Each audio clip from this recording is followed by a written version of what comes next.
mama. Ya de le kale. Oleli nini? Bolingo nanga kana. Kalunga. Yokenda wapi? Kale. Yokenda wapi? Tolongo na makadam na zona. Tosolola. Tosolola. Tolongo na makadam poto mi batela to batela pe bakumi mituka. Tosolola kalunga. Tomona kala toto. Ya de. Bolingo fete ya mbudiyaz. Bolingo ngana kalunga. Bolingo sode moto. Dodan. Ya de. Ya tosolola kuna.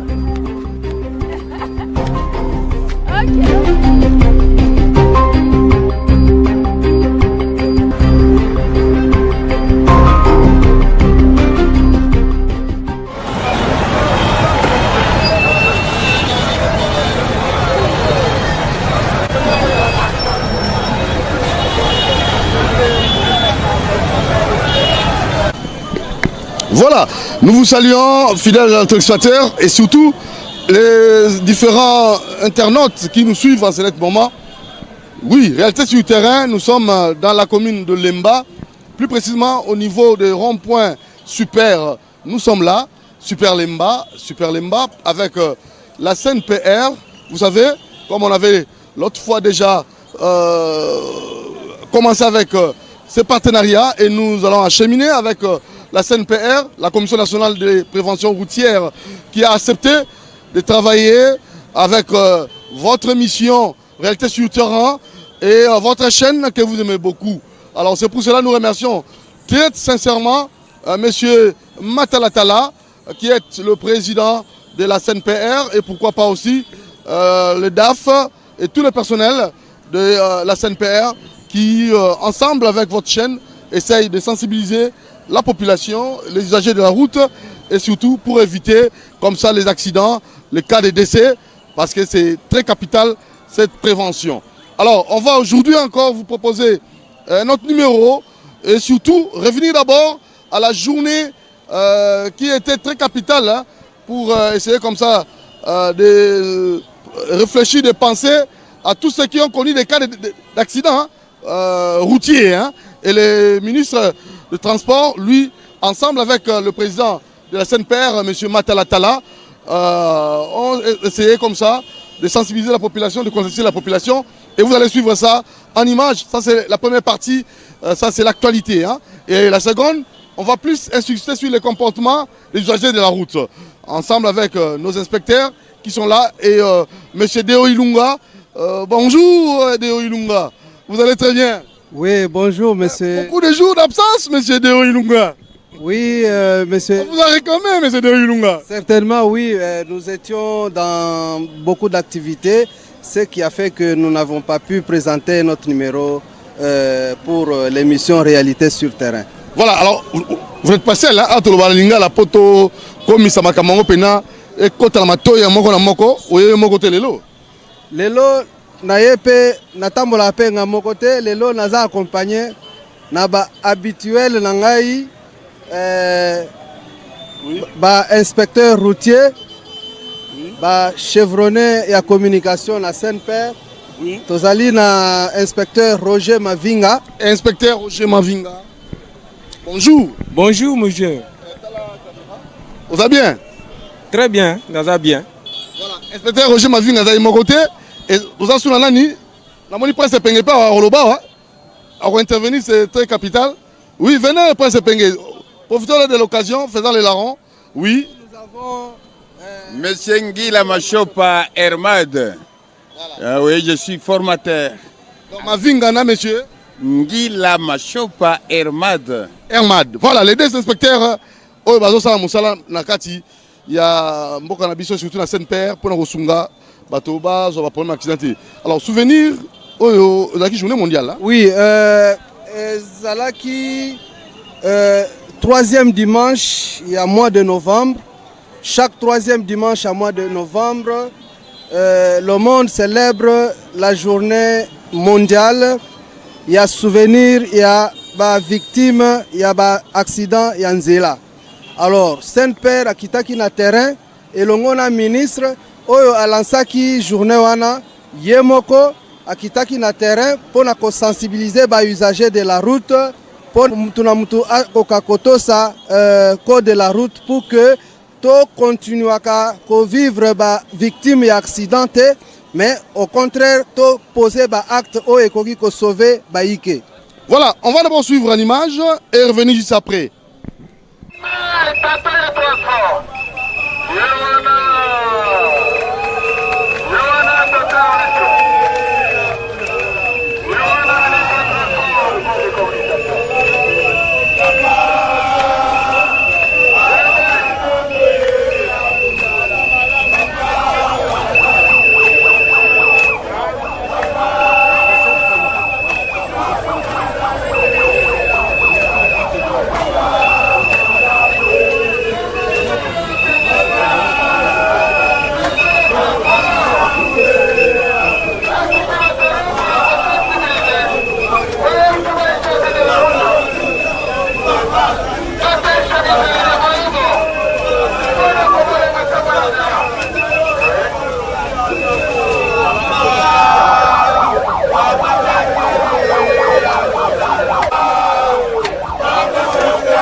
Excellence, merci. Là, nous montrons dans les kaka. Nous montrons dans les mibale. Et les bosses ça par rapport à la taxe de stationnement. Parce que bande ko lobby en bien dit. Ah bien en taxe de stationnement. C'est-à-dire ils ont permettre les biso à stationner. Siko stationnement ngo wana eza pona ko tongela biso ba parking ya ko stationner ou bien to ko tsaka mbongo ka bongo kaka ekei. Maintenant oye arrêt moko boye. Babenganyo que non a yo moyo telema exacté mais pendant que tu fous ta taxe de stationnement babengo taxe de stationnement ya ko telema mais et comme au sombi o yana na 7e mawa babenganyo awa arrêt exacté c'est ko taxe wana za taxe ya ni. Bon maintenant deuxième question ça par rapport à autorisation de transport. Donc ça doit comprendre autorisation de transport ya moto et ça donc et ça autorisé ou bien ils ont autorisé. Parce que là on a un peu compliqué. Maintenant on limité koto basenga kangoti. La commune qui chasse ça basenga kate. Mais donc so kina matete bazo senga autorisation de transport. Mais pendant que le ministre provincial a boya ka eloko wana. Mais so kina chango bakangiyo autorisation de transport. Bon, mutuna musuzu eza donc nini différence eza na la police. Quand tu es bakala tu as kanga moto mutu kezalaka le PCR police de circulation routière mais le comment udiana akanga moto on a dit papa mbata zo kanga moto ono hotel mindenge nini awo moyo hotelema ezati siko donc divagation za place wana mingi toye batena na zo kanga lisusu tennis civil koto makambu koto merci mingi na mokuse na retenir que na mosala bozali kosala mpona kosalisa population bozali mpe kosubir batracasserie wana eleki mpe ebele bosengi na biso bakonzi ya mboka tosala manso toyeba mpe ndenge nini kosukisa batracasserie.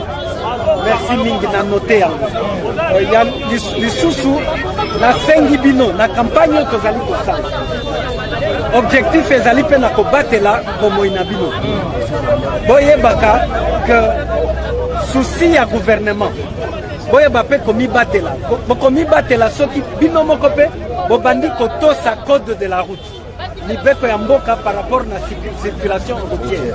Donc je vous promets que makambo ya batracasserie tokotala avec les responsables appropriés de conduire.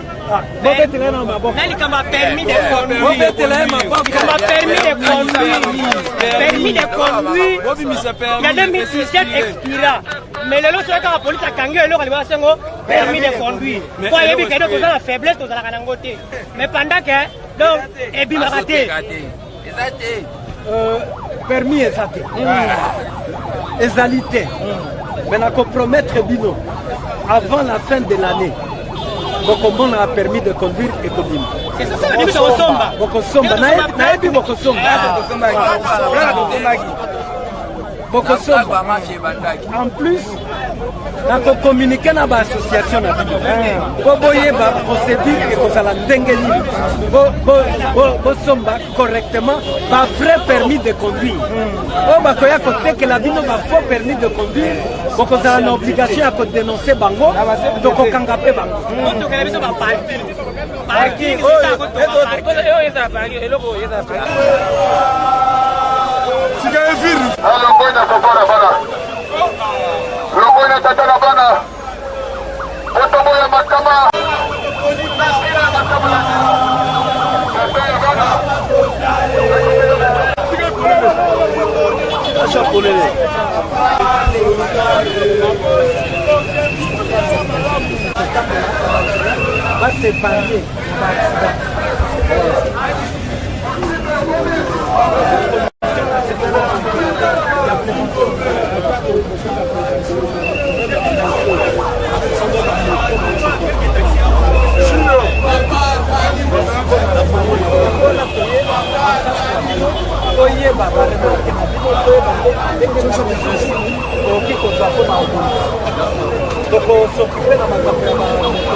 Voilà, alors M. Deo Ilunga et surtout nos deux inspecteurs qui sont là, ils vont intervenir. Avant cela, nous avons croisé Prince Epenge ici. Prince Epenge aussi va donner son avis sur la prévention routière et surtout le souvenir des personnes victimes des accidents. Comment est-ce qu'on peut éviter ça? Comment est-ce qu'on peut prévenir Et ça, c'est très capital pour l'ensemble de la population congolaise. Alors, on va faire comment, M. Deo? Ça, c'est très bien. Voilà. Monsieur Epenge, M. Deo, vous êtes là. Alors, Epenge, Boni. Bien, bien. Merci en tout cas. C'est une mission en réalité sur le terrain. La thématique, et la prévention, comment prévenir l'accident, comment sensibiliser la population, le respect code de la route et surtout souvenir les personnes victimes de l'accident. La journée moko célébrée, tout ça qui la ministre des Transports Zalaki, président Matalatala Zalaki wana, un mot pour éviter tout ça. Bon, les féliciter. La situation, il y a circulation est commis terrible. Et d'autant plus que maintenant là nous sommes pendant la période de fête. Personne ne respecte rien. Je dis personne ne respecte rien. Je tiens à louer Befo et la Commission nationale de prévention routière qui sont là. Peut-être que dans la démarche Nabango, on peut résoudre à la fois question d'embouteillage, question d'accident et les codes de lui-même parce que comme ils me l'ont dit ici, tu sais, chaque génération baya kanaba comportement na bango baya kanaba petit na bango on peut voir code eux za dater les 30 20 ans 40 ans sans qu'on adapter yango na ba dimension ebele lelo ceux qui ba kangi moto pour te agari mutu kane mabe. Comment ça se passe? L'argent que les policiers perçoivent et qui ndakawapi, est-ce que les policiers ont les mêmes compétences à percevoir un bon guana ou il faut contravention et puis bah que nous foutons tout ça. Je suis d'accord, en tout cas je les appuie dans cette démarche-là républicaine. Il y a que revoir Mobeko wana. Le linga ya nini ya kumba mutuka lolenge nini bato amituke seke batambola lolenge nini ya moto nini to bimangana lokone na nzela lelo likambo ya bawewa rien que likambo ya bawewa demande exige à ce que ba revisiter code ya route c'est que bawewa bakanisa ke moto ezali mutuka te moto okobima nango. Moi je connais un petit yekoli moto le même jour à même client le même jour par contre na balabala le même jour et vous vous rendez compte à cause na poids lourd s'il vous plaît. Donc je crois que démarche na bango les démarches à appuyer mais la question mais il faut avoir des moyens. Vous voyez là je les vois dans Nzela mais na mona bango na mégaphone te naza mona bango na enfin peut-être qu'ils ont des méthodes pour nous vulgariser. Ils doivent avoir des moyens. Il faut mettre des moyens conséquents. Parce que quand atteindre, nous sommes une ville de... nous sommes estimés à 16 millions d'habitants. Kinshasa est une ville de 9000 km². Ils doivent avoir des véhicules, je dis bien des véhicules adaptés. Et ils doivent avoir des... En fait, il faut que tu aies la commission nationale aux conditions essentielles. Et ils ont une urgence. Ce n'est pas... Là, ma camarade revoit à cause de la route, qu'on vulgarise à cause de la route, qu'on voit même qu'on recycle même les chauffeurs.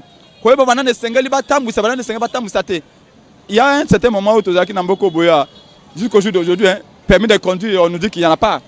Tout ça, pour moi, c'est une urgence. C'est parce que nous sommes dans un pays où les statistiques sont difficiles. Est-ce qu'on peut vous dire combien de morts tu regardes chaque jour, c'est ça, le couleur à non-respect à cause de la route? Oui. Vous savez combien de morts nous arrêtons par jour à cause du non-respect du code de la route? On parle de non-respect du code de la route, mais il y a aussi l'ignorance du code de la route. Il y en a qui ignorent tout simplement que le code de la route existe. Et avec les montards, vous savez combien d'accidents, combien d'handicapés arrivons-nous dans les hôpitaux? Donc je crois que ce n'est pas une question politique, c'est une question, je dirais, citoyenne et transversale. Toute la société est concernée. Moi, à mon niveau, comme citoyen congolais, je ne peux que les encourager. Alors, il faut, quand on est en société, il faut que les normes doivent être impersonnelles et générales. Que vous soyez président, que vous soyez ministre, que vous soyez chauffeur de taxi, cambiste, journaliste, nous devons tous respecter, suivre les mêmes codes. Et donc, je loue le travail qu'ils font, mais comme je présume toujours, j'essaie, vous n'allez pas me le dire ici, mais les moyens ne sont toujours pas conséquents. J'aurais souhaité que cette campagne-là, on puisse la raconter partout. Et pour la raconter partout, il faut que les moyens soient être mis. Il faut que les agents qui viennent faire la vulgarisation soient bien payés, soient bien motivés. C'est un travail énorme. Je vous dis, les jours où il y aura des statistiques sur le nombre de morts à cause des non-respect des codes de la route, à cause de l'ignorance même des codes de la route, les gens ici, les agents qui vulgarisent ces codes ici, seront parmi les priorités. Malheureusement, ils ne sont pas suffisamment aidés. Vous êtes leader d'opinion. Nous voudrons que vous puissiez aussi inviter les différents conducteurs. Parce que d'ici là, le ministre va lancer l'opération Nouveau permis de conduire. Alors, il y a une condition. Donc, tout demandeur du permis de conduire doit être recyclé. Après avoir été à l'auto-école formé, mais vous devez être recyclé par la Commission nationale de prévention routière. Ça, c'est l'une des conditions sine qua non pour solliciter le nouveau permis de conduire. Voudriez-vous inviter les conducteurs auto, moto à venir se faire recycler à la Commission nationale de prévention routière? Volontiers, volontiers. En tout cas, comme je l'ai dit, cette question-là concerne tout le monde. Et Congolais comme étrangers. Tous ceux qui touchent les volants, tous ceux qui sortent et qui prennent le véhicule et sortent sur la route. Bien sûr, j'invite tout le monde, y compris moi-même qui est chauffeur, d'aller, parce que le nouveau code de la route va être octroyé. Je ne sais pas trop quelle sera la procédure, parce que pour ceux-là qui avaient des permis, quand nous allons, les permis qui sont tombés caduques, quand nous amènerons, ils vont donner automatiquement des nouveaux permis, tout en nous faisant passer un certain nombre d'examens. Je crois que vous êtes des experts, vous êtes les mieux placés pour savoir quelle voie suivre. Nous, on est là pour suivre la voie que vous allez dicter. Mais néanmoins, j'appelle la population, les conducteurs, que vous soyez montard, chauffeurs de motards, chauffeurs de poids lourds, chauffeurs de voitures ordinaires que nous conduisons, il est important pour épargner nos vies. Parce que, attention, quand on conduit, on n'est même pas que sa vie en danger. On met aussi la vie de l'autre en danger. Et donc, il est important, il nous est bénéfique que tout le monde puisse suivre les nouveaux règlements qui seront édictés et surtout que les endroits qui nous seront indiqués. Et nous voulons collaborer avec vous. Nous sommes des leaders d'opinion, vous l'avez dit. Nous sommes des citoyens congolais. Mais nous, on a l'avantage d'être suivis par des millions de gens. Dites-nous aussi quand est-ce que ça va commencer, où ce sera. C'est comme ça qu'on dit que nous voulons une démocratie participative. Dans ce type d'initiative-là, on ne regarde pas les tendances politiques, on ne dit pas tout ça. On dit la population qui peut relayer les messages là les plus vite. Maintenant, vous allez nous dire où, ça se fera où. Et là, nous allons dire aussi à la population que voilà, c'est à tel endroit que vous devez aller. De la même manière que moi, je l'ai fait pour les contrôles techniques. Dis aux gens que allez expertiser vos véhicules, allez voir l'état de vos véhicules, c'est important. De la même manière pour le permis de conduire, j'encourage tout celui qui me suit. Papa, je suis Prince Epenge, mais parce qu'il y a un danger. Quand on ne respecte pas le code de la route, quand on n'a pas un permis, on ne devait pas avoir touché un volant. Quand on ne connaît pas comment on conduit, on ne devait pas parce qu'on cause beaucoup d'accidents.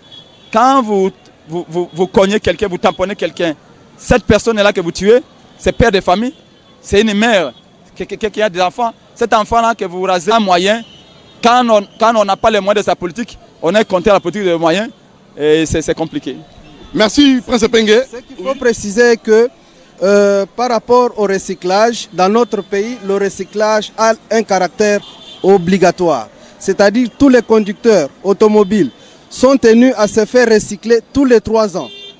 Tous les 3 ans, chaque conducteur doit se faire recycler. Parce que la technologie évolue, la réglementation aussi évolue.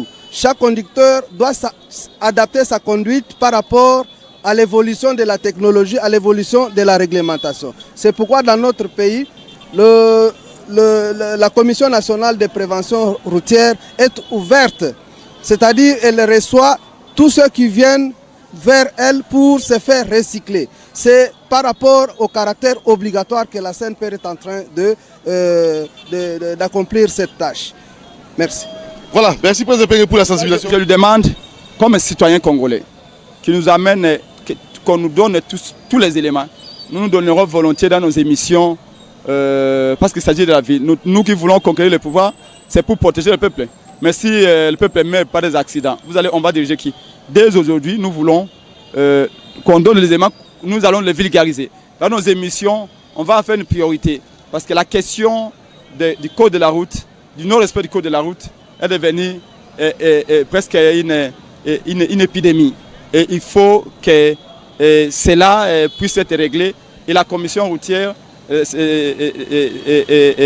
agents de la commission peuvent nous aider à...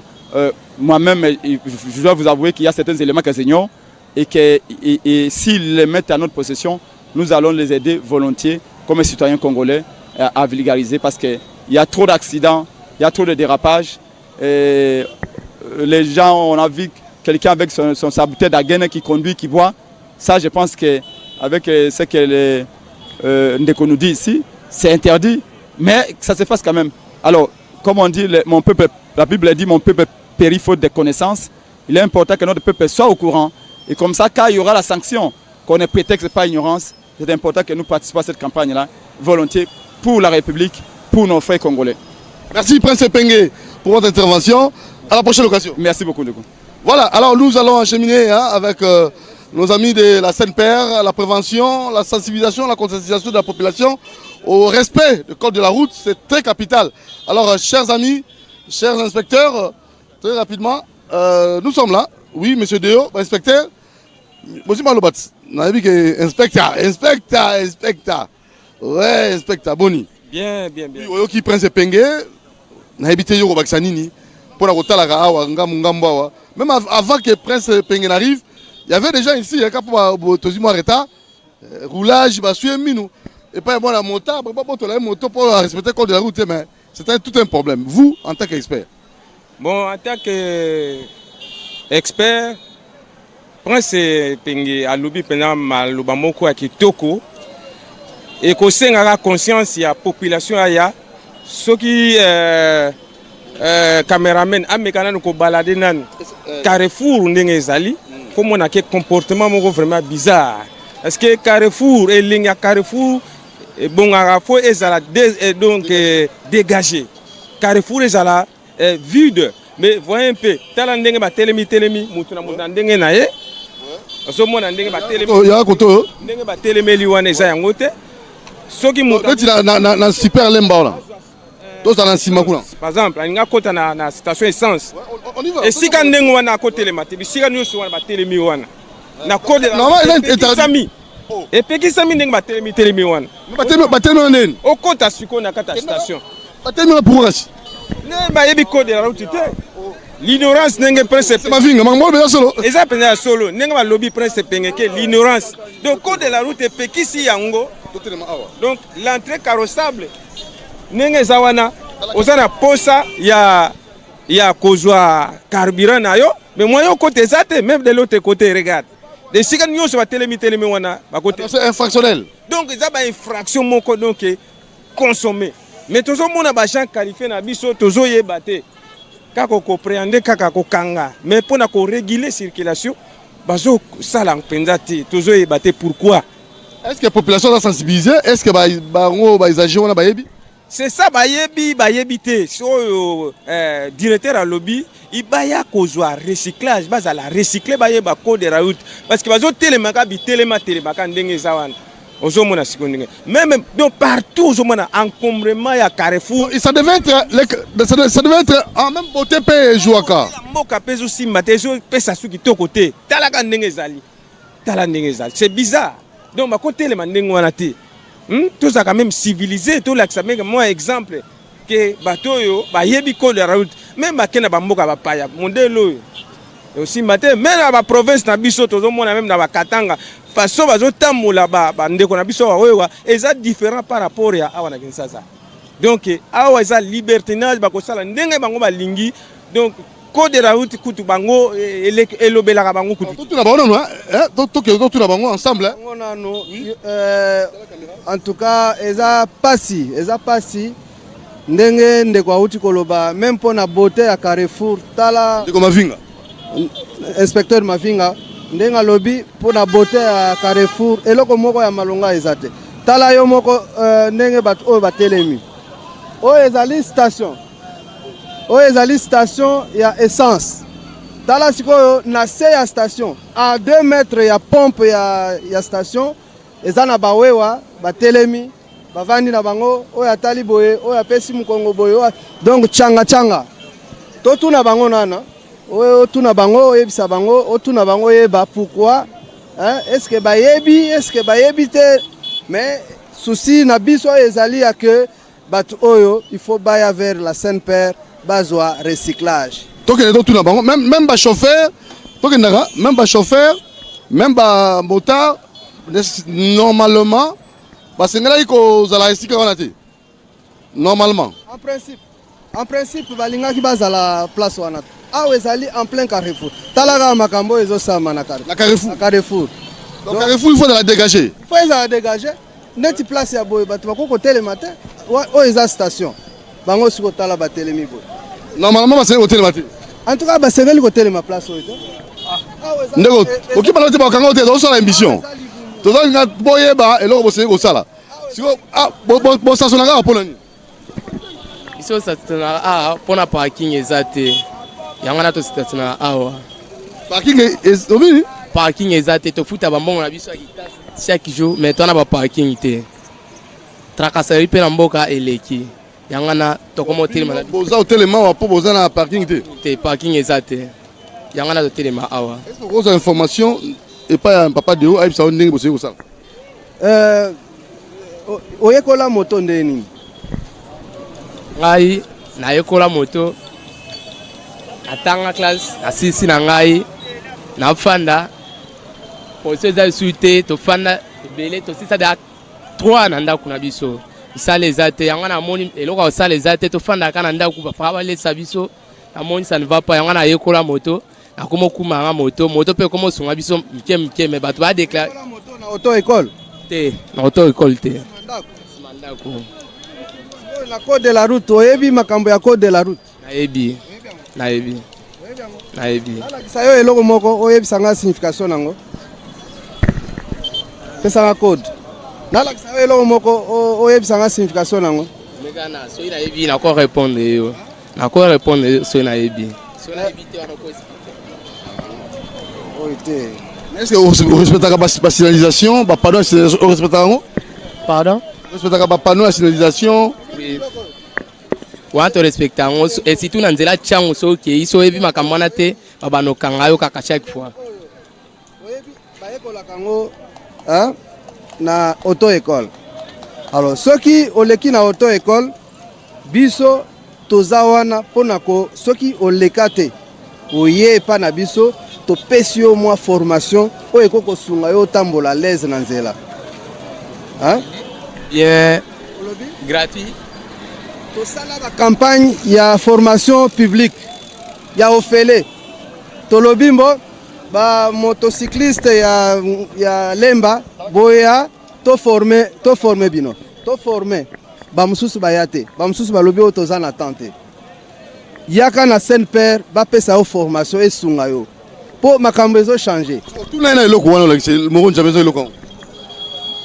Bon, moyen en noir et blanc, ceux qui totunie tam sous sa koko kobunga. Il fallait ça en couleur, autres en noir et blanc. Fallait ça. En noir et blanc c'est bien. Bon, na évité signal oyo ezalaka ya triangle. Laxani. Bon, et là ça la plupart na mona oso mutuka ekufi atelemisa quelque part na.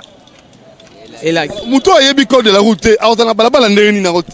Akotambola ndenge nini.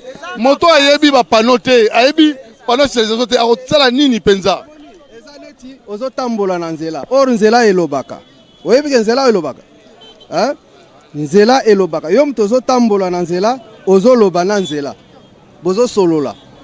Elakisi nini? Elakisi ke place okuti pano. Otali eloko bakomi na pano wana otosi yango. Ok, liboso balakisi que non direction ya ngaba ezana boy bozo solo ananzela. Ok, quelque part okuti minda feu rouge bayebisi otelema bozo solo ananzela. Mais soki oleki na recyclage te okoyeba makambo te. Occasion de yango boleka ba recycler bino po même temps makambo permis ya sika ekobanda. Hein? Bozala na mukanda oyo bakopesa bino brevet wana. Ozala ngo ozo ya ko solliciter permis po ekozala mobulu olobini eza na jury bako poser yo ba question examen soko zuite ba recycler yo na makasi alors ozo ata ya kotambola na moto te. Voilà, alors papa na biso chauffeur azap yo makambo so yo balobolobi yo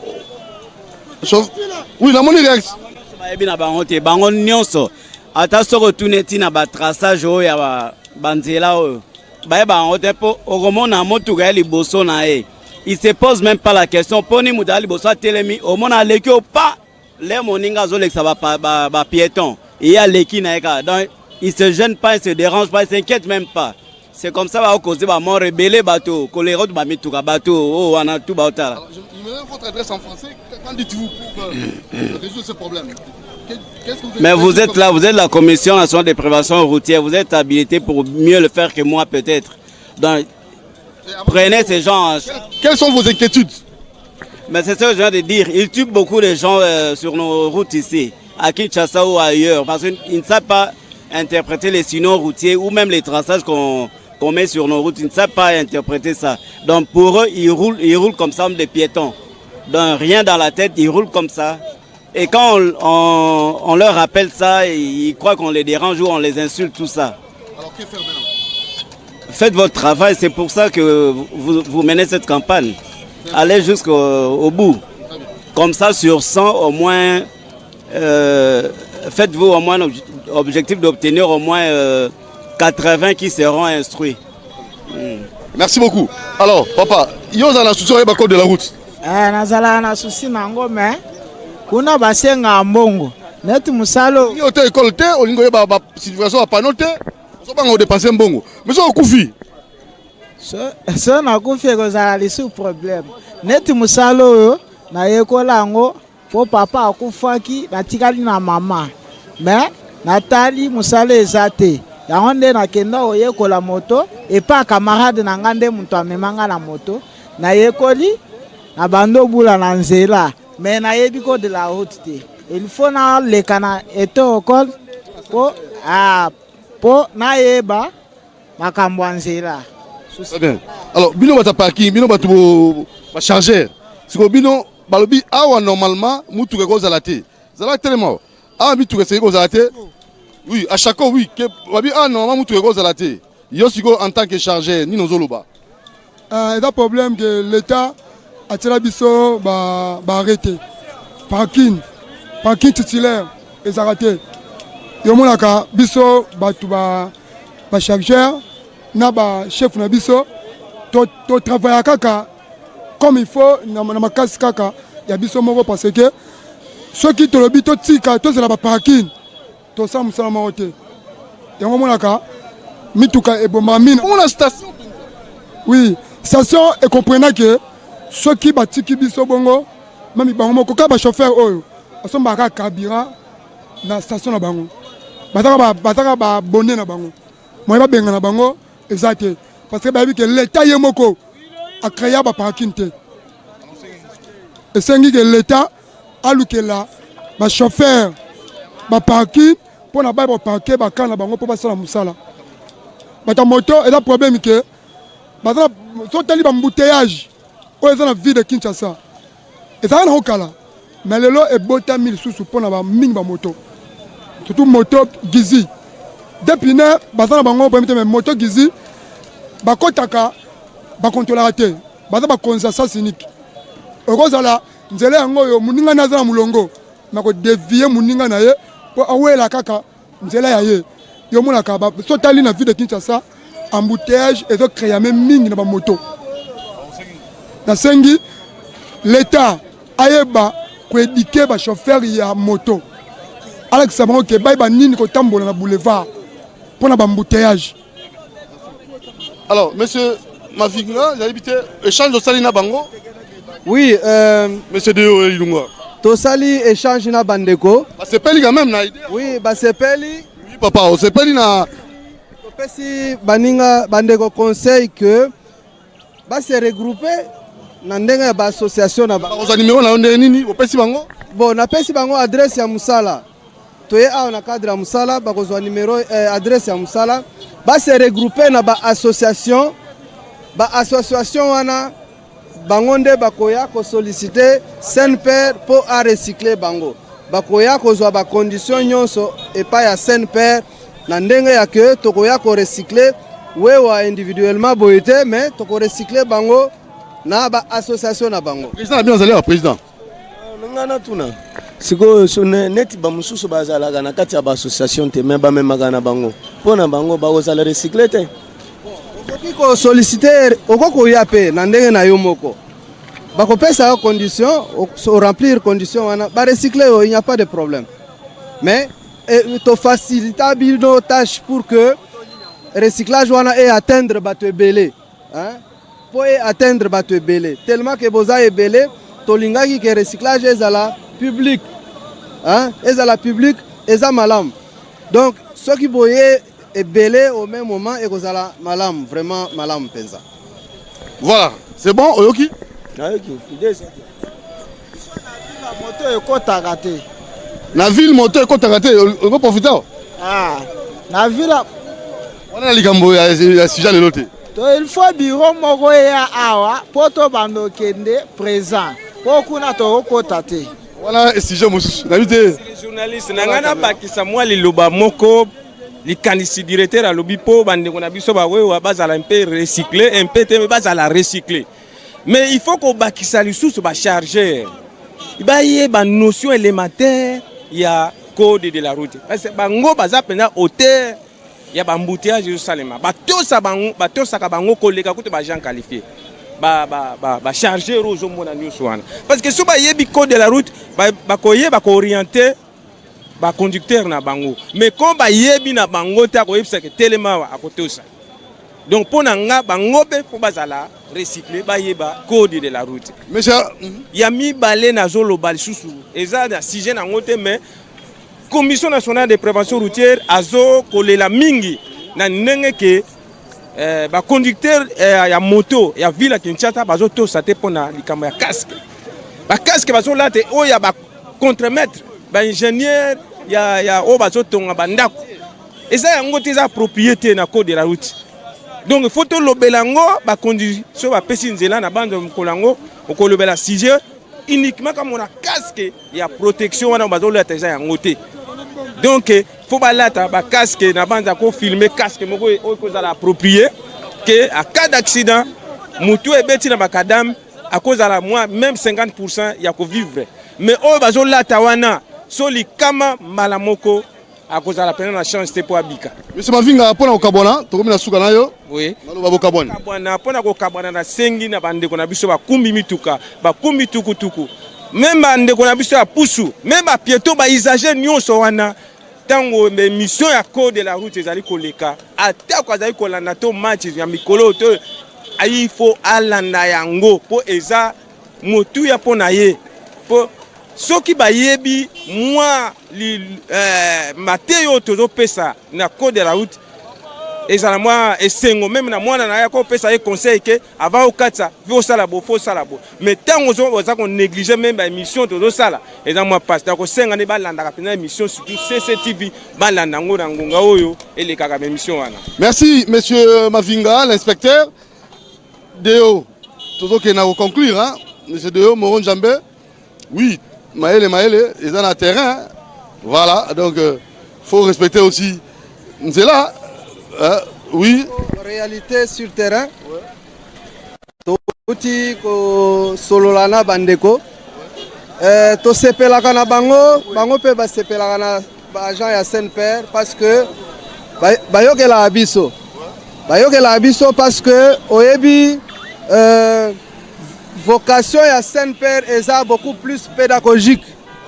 Alors, si vous avez quitté le terrain, vous allez pesa mateya. Alors, mateya wana esungaka bango, baza vraiment reconnaissant. C'est pourquoi, au moment où na campagne na biso ya sensibilisation, tozalaka na accrochage na bangote. Donc, bayokela biso.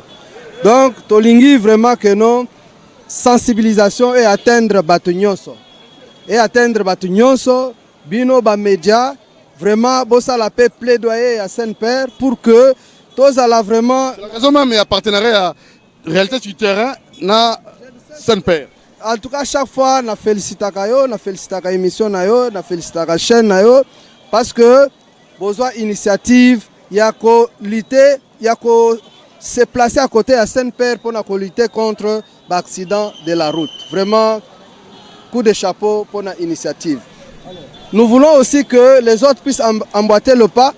En tout cas, qu'on donne l'occasion à la Saint-Père de relayer le message de sécurité routière. Vraiment, c'est très important. Merci. Lelo, M. Herman, Lelo, à conclure prochainement. À chacun son tour. Voilà, ça n'est fini pour ce numéro que vous avez suivi. Je crois que ça vous a fait du bien. Nous remercions très sincèrement M. Matalatala, le président de la Saint-Père, et tout son staff, les directeurs Kito, les directeurs Deo et tous les inspecteurs de la Saint-Père. Merci à tous les membres aussi, tous les personnels.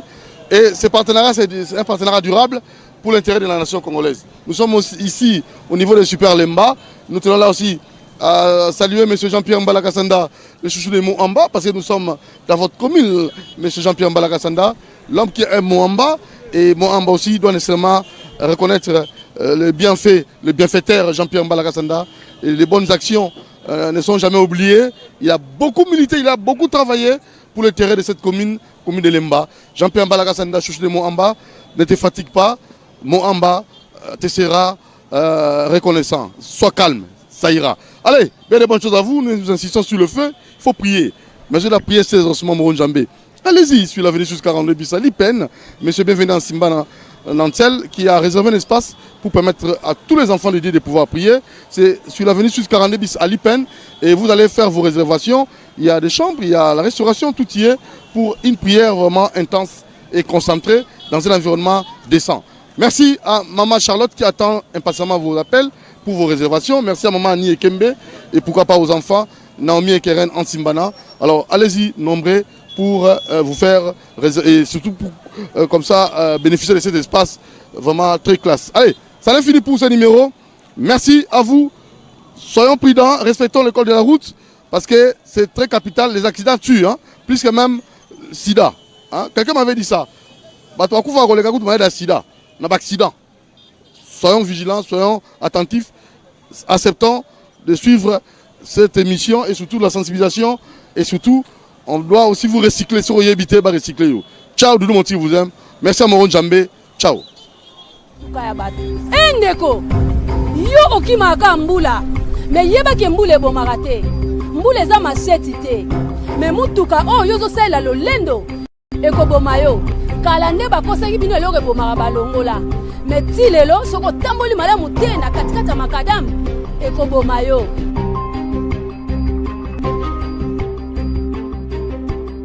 Na yango tosa mibeko ya nzela po obatela bakumbi mituka omibatela pe yo moko lokola.